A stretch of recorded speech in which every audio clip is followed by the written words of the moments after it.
Isang buwan na ang nakararaan matapos ang trahedyang sinapit ni Rene Baterbonia at Divine Adili sa Dipakulaw, Aurora. Ngayong araw, tinalakay po sa pagdinig ng Senado ang pagkamatay ng dalawang student athletes, pati na rin ang iba pang mga insidente sa ilang paaralan. Para po sa detalye live mula sa Senado, may Express Report si Gio Robles. Gio, ano ba ang natalakay sa hearing?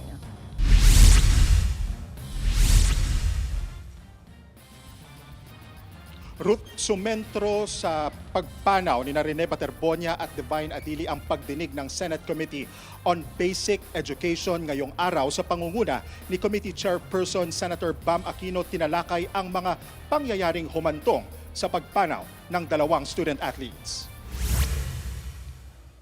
Sa Senate inquiry, ipresenta ng PNP-CIDG ang kanilang binuong chronology o timeline ng mga pangyayari mula sa pagdating ng Ateneo Blue Eagle sa Dipakulaw, Aurora hanggang sa mismong trahedya, pagresponde ng rescuers at pagsugod sa mga biktima sa ospital.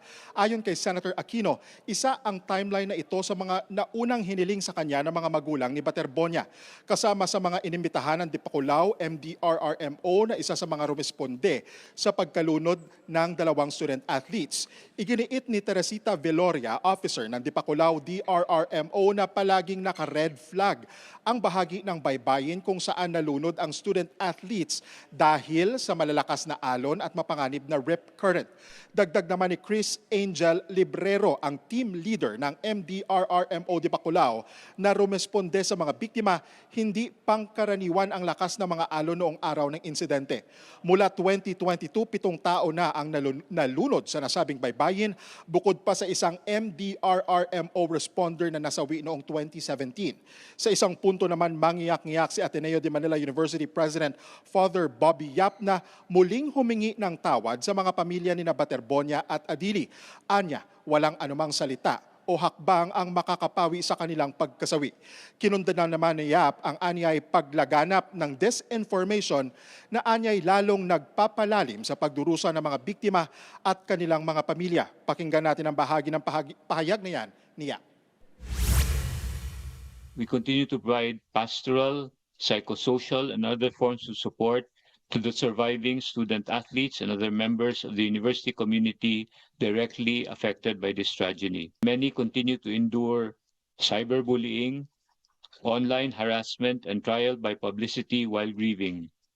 We unequivocally condemn these acts because they only deepen the pain of those already grieving by spreading disinformation and causing further harm.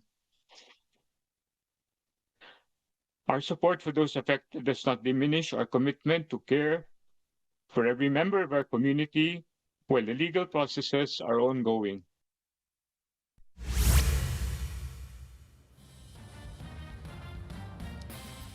Ayon kay Senator Aquino, layo ng pagdinig na titignan din ng komite ang mga umiiral na patakaran ng Department of Education at Commission on Higher Education, kasama ang mga patakaran, alituntunin at pamantayang ipinapatupad sa larangan ng sports at athletics.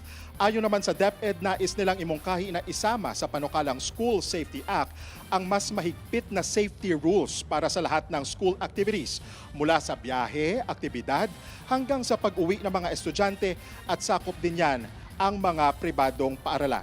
Ruth, sinabi rin ng DepEd na tinitingnan din nila yung paglalagay ng mas mahigpit din na pamantayan sa coaching at training ng mga student athlete ay nang sa gayon hindi na maulit ang trahedyang ito. Ruth, balik sa'yo. Yan po ang Express Report ni Gio Robles live mula sa Senado. Mga kapatid, Ruth Cabalco, para sa mabilis na pasada ng mga balitang dapat niyong malaman, mag-follow at mag-subscribe sa social media pages ng News 5.